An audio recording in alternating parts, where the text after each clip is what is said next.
নমস্কার, বৌরানীর হেসেলে সবাইকে স্বাগত। আজ আবারও একটি নতুন রেসিপি নিয়ে আপনাদের সামনে হাজির হয়ে গেছি। আজ আমি বানিয়ে দেখাবো আমড়ার চাটনি। কিন্তু এটা সহজ যে আমরা বাড়িতে বানিয়ে রাখি সাধারণত সেই আমড়ার চাটনি নয়, এটা আমি নারকেলের দুধ দিয়ে বানাবো। চলুন দেখে নেওয়া যাক কীভাবে বানাচ্ছি।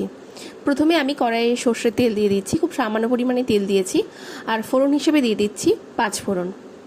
পাঁচফোড়নটা একটু গরম হয়ে আসলে আমি এখানে একে একে আমড়াগুলোকে দিয়ে দিচ্ছি। প্রায় 9 থেকে 10 পিস আমি আমড়া এখানে ব্যবহার করছি। কিছুক্ষণ তেলের সাথে নাড়াচাড়া করে নিলাম। দেখুন হালকা একটু বাদামি রং হয়ে এসেছে। এবার আমি একই সাথে দিয়ে দেব লবণ আর হলুদ। এবার লবণ হলুদটাকে দিয়ে আরও কিছুক্ষণ আমি এটাকে নাড়াচাড়া করব তেলের সাথে। নাড়াচাড়া করা হয়ে গেলে এখানে আমি নারকেলের দুধটাকে অ্যাড করে দিচ্ছি। এই নারকেলের দুধটা আপনারা বাড়িতেও বানাতে পারেন নারকেল দিয়ে, বা বাজার থেকে যে কেনা পাওয়া যায় সেটাও আমরা ব্যবহার করতে পারেন। নারকেলের দুধটা দিয়ে এটা মিডিয়াম হিটে আমি 5 মিনিট ধরে এটাকে ফুটিয়ে নেব, যাতে খুব ভালোভাবে আমড়াটা সেদ্ধ হয়ে যায়। দেখুন আমড়াটা সেদ্ধ হয়ে এসেছে, কালারটা চেঞ্জ হয়ে গেছে। এবার এটাকে আরও কিছুক্ষণ ফুটিয়ে আমি চিনি দিয়ে দেব।